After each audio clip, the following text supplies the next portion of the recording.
podcast u mundësua nga Trimet, lider në industrinë farmaceutike.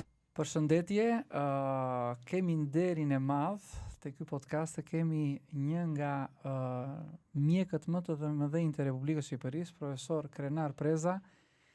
Mund të themi, folëm para pak minutash, më thatë që jeni babai, mund të konsiderojmë babai i radiologjisë shqiptare, po më thatë mund të jem vllai ose nipi i radiologjisë, sepse kemi sigurisht edhe profesor Selenica, një mjek gjithashtu për kohën e vet. Kam nderin që bëj këtë intervistë dhe sigurisht ndaj një dituri të madhe që ju keni domethënë dhe që po kërkoni të kaloni dhe keni kaluar gjithë këto vite duke publikuar libra të cilat shoqërojnë dhe do shoqërojnë përgjithmonë ata mjekët tanë të rinj, të cilët nëse do arrin t'i lexojnë, dhe sigurisht duhet lexojnë këto librat që ju keni shkruar me gjithë eksperiencën tuaj, do arrin të ndihmojnë dhe të japin maksimumin te pacienti, sepse në fundi domethënë në qena dita e parë që besoj ju keni filluar mjekësinë, pastaj specializimin dhe keni vazhduar që keni qenë shef shërbimi, keni kërkuar të ndihmoni me diturinë tuaj, të kaloni diturinë tuaj te gjeneratat e reja të profesionistët e rinj, po sigurisht të ndihmoni pacienti. Për atë ju falenderoj shumë për këtë ftesë dhe që keni pranuar të vini dhe të flasim, të ndajmë një eksperiencë bashku me publikun. Profesor Preza, faleminderit për këtë gjë dhe sigurisht pavarësisht që unë nuk kam studiuar fakultetin e mjekësisë tu, fama juaj përveç faktit që ju njoh mirë, ka arritur dhe jashtë Shqipërie, dhe ju a them këtë gjë me një bindje, sepse shumë vite më përpara, kur unë vet isha në fakultet mjekësie në Itali dhe vajta të bëja një pjesë specializimit akoma dhe në Norvegji, një nga gjërat më të njëjtura mund të themi në Norvegji ishte fakti që vajza e një mjeku të madh kishte arritur dhe ishte futur në profesionin e stomatologjisë në Oslo, duke bërë dhe duke dhënë diturinë e saj. Pra ajo që thonë që molla bie poshtë mollës nuk është e vërtetë, dhe sigurisht po ta them sepse atje, pavarësisht që nuk të njiham përpara, kam dëgjuar emrin tuaj dhe sigurisht aftësitë tuaja duke i kaluar në fëmijët tuaj, domethënë ju keni arritur dhe jashtë Republikës së Shqipërisë. Këtë ta them me bindje, ta them me gjithë kënaqësi që ndëgjoj. Dhe çfarë ju shtyu gjithë këto vite që keni punuar dhe që po punoni për të mirën e pacientëve shqiptar, të ndiqni radiologjinë dhe një nga specializimet do thoja më të kompletuara të mjekësisë, sepse një radiolog duhet të di shumë mirë anatominë, patologjinë dhe po nuk i diti këto, nuk arrin të bëj diagnozën e duhur. Dhe do thoja që fakti që ju keni gjithë eksperiencë në të gjitha fushat, domethënë keni arritur sigurisht po shkruani këto libra dhe jo vetëm, si po diskutojmë paraprakisht, ju jeni dhe personi që ka themeluar ekografin, profesor, në Republikën e Shqipërisë dhe që kanë kërkuar gjithë këto breze të mësojnë nga ekografia në mënyrën si të lexojnë, dhe sigurisht po të jenë të aftë dhe të lexojnë patologjitë, do jenë dhe të aftë të arrin të japin zgjidhjet e pacientëve tanë që neve. Për atë, profesor, eksperienca juaj gjithë këto vite, për sa i përket në Shqipëri si mjek, po jo vetëm në Shqipëri, sepse ju keni punuar dhe jashtë shtetit, do të dëshiroja të ndanit një opinion, domethënë si e shikoni, si keni parë këtë rrugëtim të bukur të karrierës tuaj, pothuajse 60 vjeçare. Faleminderit për ftesën. Faleminderit dhe ju që pranuat. Ti përgjigjem mendimeve tuaja, përgjigjeve tuaja, edhe megjithëse në shkënaqësi, sepse janë shumë gjëra të grumbulluara, por ndonjëherë nuk thohen gjitha. Është e vërtetë që unë jam një nga gur i fort në themelimin dhe në zhvillimin e radiologjisë shqiptare, pa diskutim. Por babai për mua ka qenë Petrit Seneca. Profesori im, një kolos i radiologjisë në atë kohë, jo se ishte nga ana profesionale vetëm, por kishte vizion për zhvillimin e radiologjisë. Edhe ai u mundua që ta çonte në rrugën e drejtë. Dhe ndoshta do them që unë kam qenë një nga ato që e kam ndjekur këtë rrugë. Nuk kam qenë vetëm personi që jam interesuar që të bëj diagnozat me ekzaminimet radiologjike imazherike, por kam qenë dhe vizionar për të mundësuar zhvillimin sa më tej të radiologjisë dhe të imazherisë shqiptare në rrugën moderne që kishte filluar prej kohësh, por që kene sigurisht erdhi pak më vonë për arsye të ndryshme, sigurisht që janë të kuptueshme. Sigurisht flasis për gjithë radiologjinë është e vështirë, ndoshta kërkon një historik dhe ndoshta me këtë që më bëni, me këto pyetje që më bëni, ndoshta më ngacmoni një çik që ndoshta duhet bërë një historik. Se jo. Por aty ku desha të ndalesha dhe ta theksonja është zhvillimin e ekografisë tek neve. Më lejoni që të flas 2 minuta, se është interesante. Jo vetëm interesante, po shumë e rëndësishme edhe për mua si kirurg plastik për të arritur të diagnostikuar. Faleminderit. Më kujtohet në 1985 vjen një bursë për ekografi. Shteti e kishte konsideruar nevojshme. Dhe kjo bursë kishte ardhur për radiologjinë pediatrike, aty ku isha unë atë kohë. Dhe nuk i jepet radiologjisë, po jepet një mjeku tjetër, i cili ishte shërbim hepatologjie. Okej. Mas një viti, 2 vitesh vjen një tjetër bursë, po pra për ekografin, nuk i jepet asnjë radiologut, jo në pediatri, po edhe të tjerëve, po jepet një mjeku tjetër i cili merresh me hepatitet. Sigurisht që nuk shkonte, sepse të gjithë botën në fillim ishte të pajisës radiologjia dhe pastaj të tjera. Specialistë të tjerë. Atëherë në diskutimet që kisha mundësi të bëja disa instanca që ishin atëherë, përgjigje ishte mos më ndon përgjigje. Më thonë që jo po ky kishte këtë, ky ishte sepse kishte filluar çik radiologji, disa përgjigje paradoksale të cilat sigurisht unë i kuptoja. Por fatmirësisht në tremujorin e fundit të vitit 1989 marr një bursë dhe shkoj në Gjermani, specializim për imazherim, ekografi, rezonancë, skaner e tjerë, dhe diagnostikimin e patologjive fëmijëve, sidomos anomalit e lindura ose sëmundjet e neonatit që ndodhin gjatë lindjes. Kolegët që ishin përpara, në vërtet punon mirë, por nuk arritën të fusin këto lloj ekzaminimesh, sepse i takoni një fushë tjetër. E kuptoj. Njëri viziton dhe 14 dhe nuk kishte mundësi me një ekografi të gjithë problemi. Atëherë, unë fillova futa këto ekzaminime, ekografin për diagnostikimin dhe zbulimin e patologjive gjatë lindjes tek neonatët, patologji të lindura e kështu me radhë. Sigurisht që ajo që du të theksoj, dhe besoj që nuk është puna të lavdërosh veten, po e drejta duhet të thënë.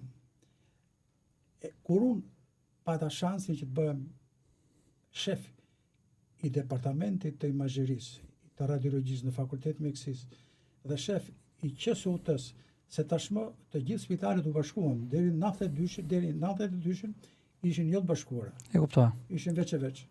Atëherë, kur unë bëhem shef, i kërkoj 2 gjëra instancave të përkatëse. I thash, ekografia duhet i kaloj radiologjisë. Ishin dakord me njëherë. Dhe gjithashtu kërkova që nuklear medicina, scintigrafia t'i kalonte radiologjisë. Nuk e dhanë me njëherë. Atëherë radiologjin me qenë se e futun në ekografin, me qenë se e futun në shërbimin e radiologjisë, kishim radiolog në spital të cilët nuk kishin specializim, nuk i njihshin këtë problem.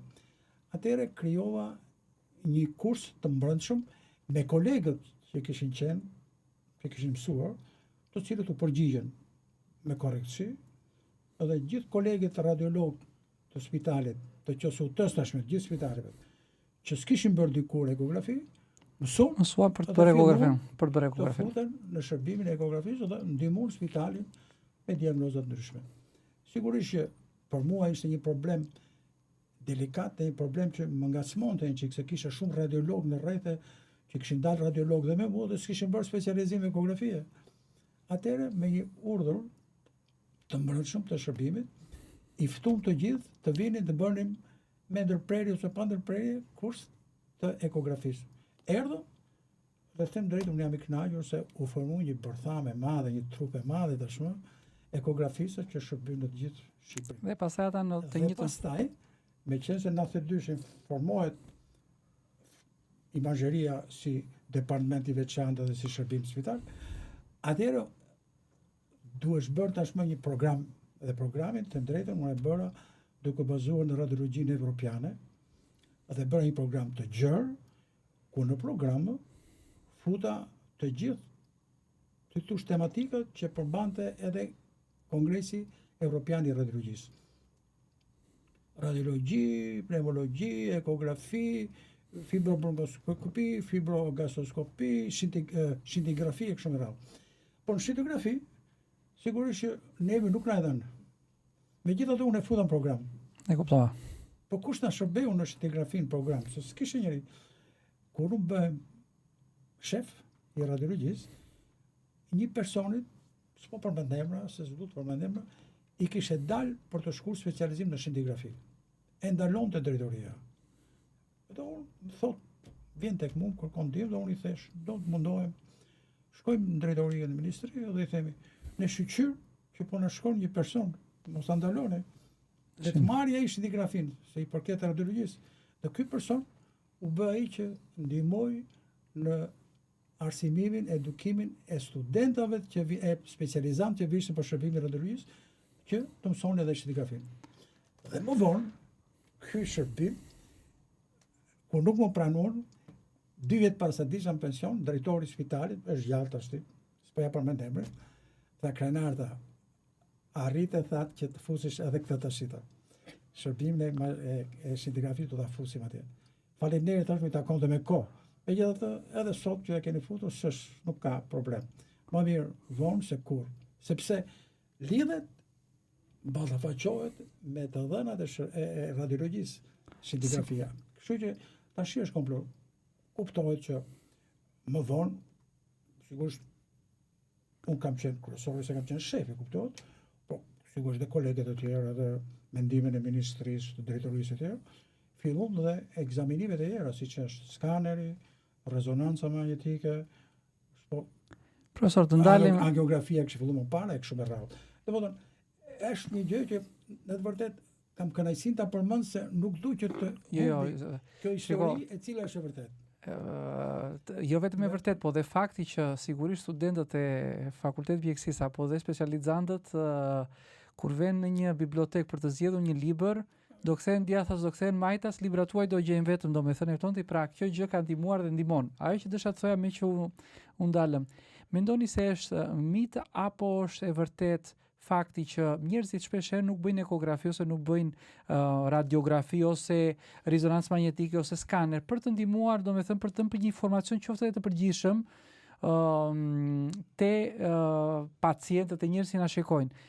Kush janë ato ekzaminime që sigurisht duhet kemi kujdes dhe ato ekzaminime që neve duhet të mendojmë që marrim ekografin, domethënë, shumë njerëz kanë frikë nga ekografia sepse mendojnë se do të nëndoj.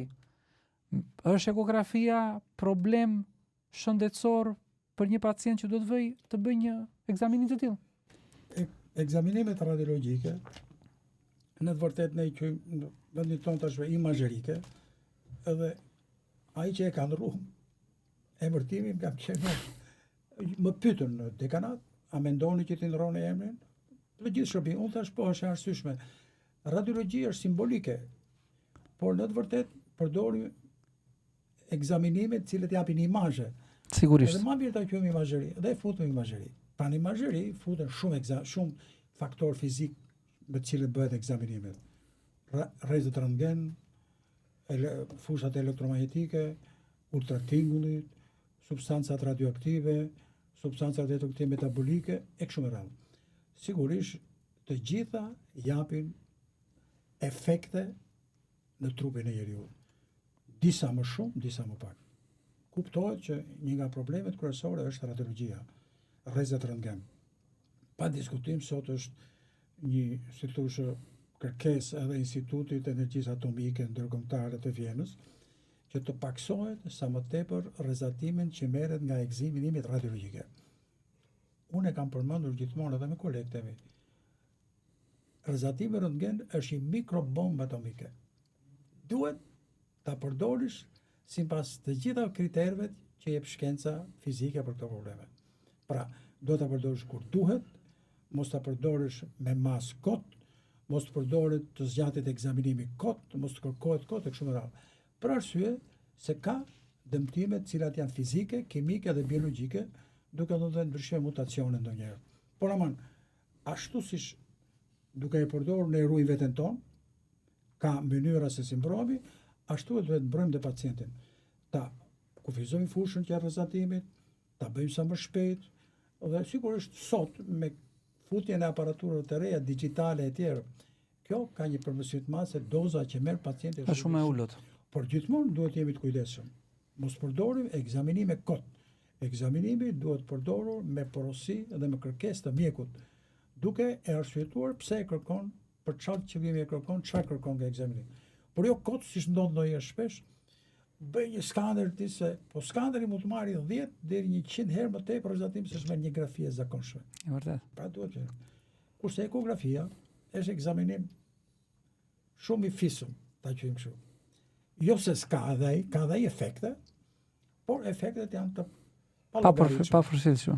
Kur përdoret ke kalamajt e vegjël, thot literatura sot, me gjyra, me kolor, me Doppler, dhe e mban për kohë gjatë, mund të japin disa efekte që janë ngroja e qelizave ose indjeve që janë aty rreth të qark.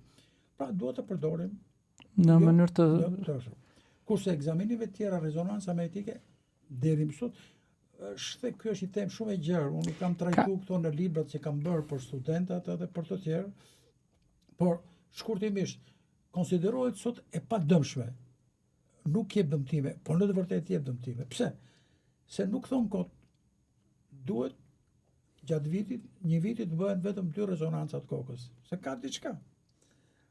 Sepse ka ndryshime siç janë ndryshime të polarizimit të qelizave. Ka ndryshime për sa i përket nxemjes së gonadeve. Ka ndryshime për sa i përket ngrohjes, nxemjes të kokordokut të syrit. Në disa raste janë vënë ndryshime në EKG. Disa thonë që ka në kafsh ka dhe mikrotromboza në tru. Pra, për mu, unë kam shënuar në librin tim, themi, deri më sot konsiderohet, po se ç'bën nesër nuk e dim akoma. E kuptova. Dhe ndoshta ato thonë që a është organizmi që i shman këto efekte që ka, apo megjithëse këto nuk janë të tilla që mund të krijojnë dëmtime në organizëm. Sigurisht koha do të tregojë domethënë. Po duhet jemi të kujdesshëm, mos përdorim pa kritere. Sigurisht, ajo që desha ta lidhja pak dhe me qoftë me kirurgjinë ose me ekon e gjirit për shembull, është fakti që për fat keq 1 në 8 femra mund të ketë ose do vuajë nga tumori i gjirit dhe nëse ka një familiaritet, sigurisht mosha ulet për të këshilluar pacienten të fillojë ato qoftë ekografit ose një mamografi çik më tutje domethënë për sa i përket përcaktimit ose zgjidhjes të problemit nëse ka një familiaritet me ato gjenet BRCA1 quhen dhe BRCA2. Nga ana tjetër, ka paciente të cilat për shembull për ekografinë e gjirit thonë që nuk do dëshiroja të bëja mamografin sepse e lidhi me rrezatimin, sepse ekziston një opinion që mendohet që ka ekzistuar gjithmonë tumori i gjirit apo neve tani po diagnostikojmë më thjesht sepse kemi mjetet e duhura dhe i bie që është rritur përcaktimi i patologjisë, apo dikush tjetër thotë po mbase fakti që bëjmë mamografi të vazhdueshme, kjo gjë mund të krijojë një problem ose të shkaktojë problematika tjera te pjesa të themi e gjirit. Sigurisht nëse siç tha dhe ju ka indikacion dhe duhet një pacient t'i nënshtrohet këtyre ekzaminimeve për ta ndihmuar, do t'i nënshtrohet. Nëse nuk ka indikacion, sigurisht do kërkojmë të evitojmë. Profesor, në karrierën tuaj shumë vjeçare, domethënë, keni në një rast ju ka bërë të ndiheni të jeni sensibilizuar çik më shumë, qoftë moshë e madhe, qoftë një fëmijë i vogël, ose që keni arritur me intuitën tuaj, sigurisht unë besoj se ju nuk mund të përcaktoni çdo rast, sepse besoj kaq pacient që keni kaluar në duart tuaj, i keni parë me të njëjtën, do thoja, rëndësi, si te i pari, si te fëmia deri te më i madhi. Pra nuk mund të ndani se pacientët tuaj janë si fëmijët tuaj, me thënë si është radiologjia apo si janë mjekët.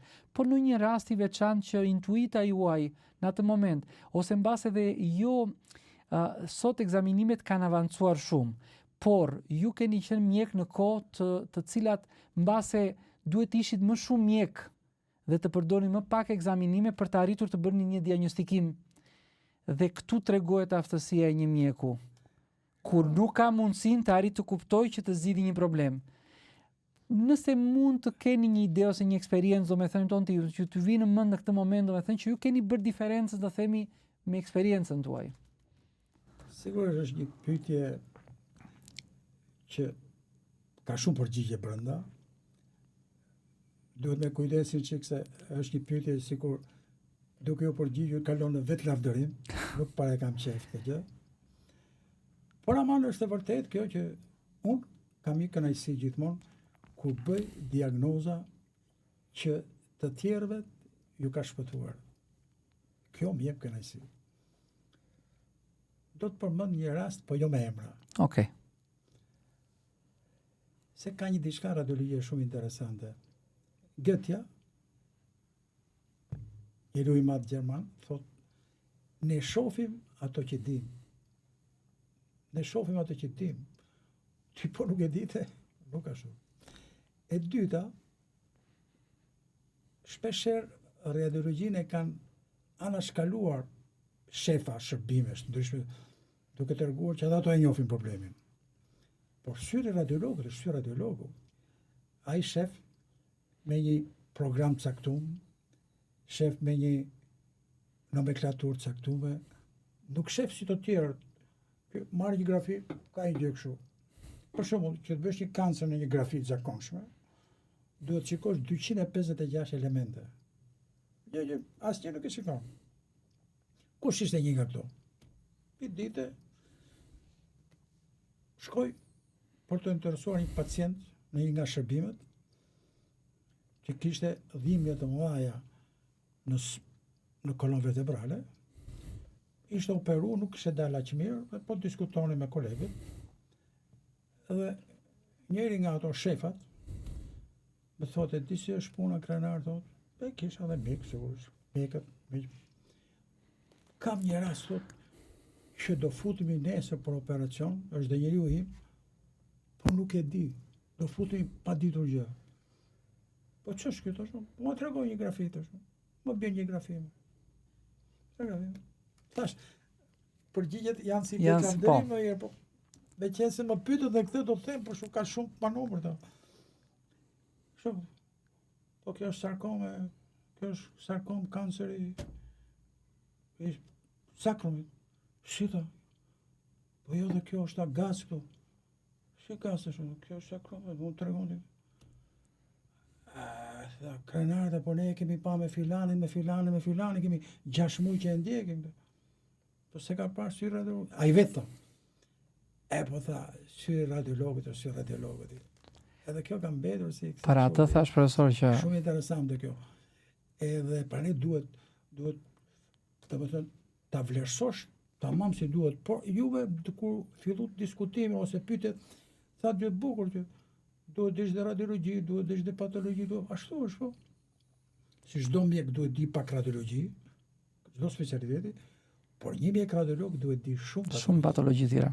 Ajo që do dali me. Dhe ajo që është interesante është që çfarë mbani më janë shumë gjëra, por unë them këtë që duhet ta shikosh të smurit me dashuri, mos të neglizhosh, duhet mos shpejtosh. Më pëlqen shpesh herë dhe e përmend dhe me disë kolegëve.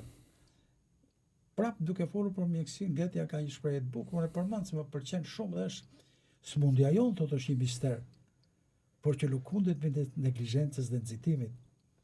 Qofse ti neglizhon dhe nxiton, brenda ke pa diskutim gabimin. Kjo është shumë e burr, profesor. Ose rast tjetër, shumë freskët para 4-6 muajve, jo më tepër. Siç kërkojnë ekzaminimet, dhimbje të mëdha, mesi, dhimbje koske, dhimbje këmbësh, të bëjmë një skaner. Bëjmë skaner, vjen konsult, bëjmë skaner. Një skaner i dobët, si shte bërë sa siç duhet. Bën dhe rezonancë, jepet një përgjigje në rezonancë. Gjërat brenda siç e kemi zakon neve në herë shumë. Merret i smuri, futet për spondilit.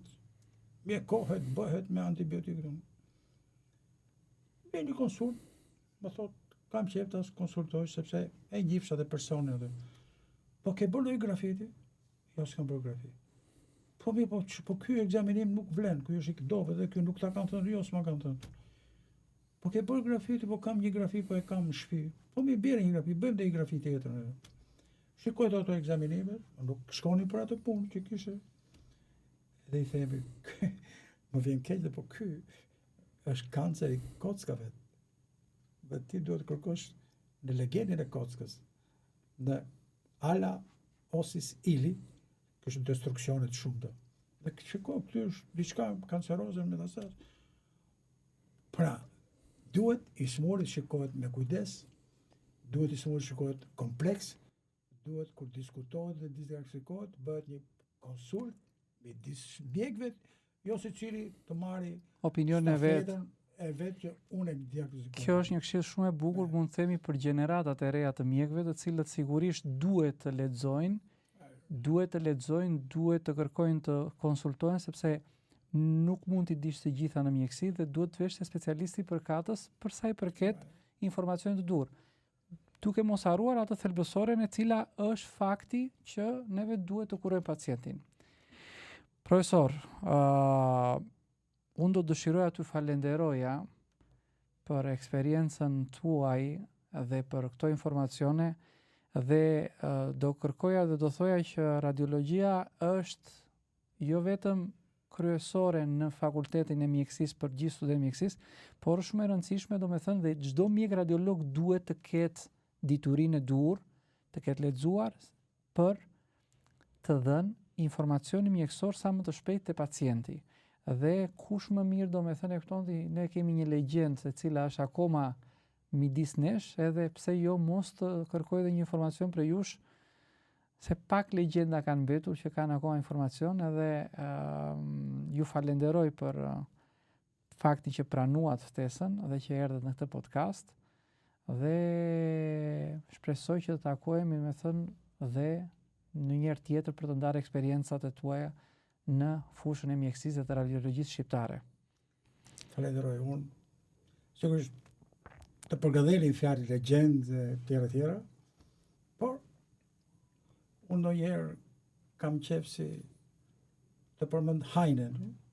Ka një diçka të bukur për vetë Hajnen. To na i thoni. Njeriu do ta thotë, ta vlerësoj veten e vet. Njeriu që vlerëson veten, po nuk do ta lavdëroj. Po Hajnen ka diçka të bukur thotë. Unë thotë, jam poet gjerman. Nga më të mirë dhe Gjermanisë. Po të përmenden emra më me nam, do të përmendet edhe emri tim. Edhe unë them për veten time që besoj kur të përmenden emra më me nam, midis tyre do të jem dhe unë për sa i përket radiologjisë. Them patjetër. Besoj nuk është lavdërim, nuk është lavdërim. Por kam qejf ta vlerësoj veten time ashtu siç unë e mendoj. Sepse fundit sot atë ju thatë me të vërtetë dhe unë në librat që kam bërë për studentat, që mësojnë sot me librat e mia.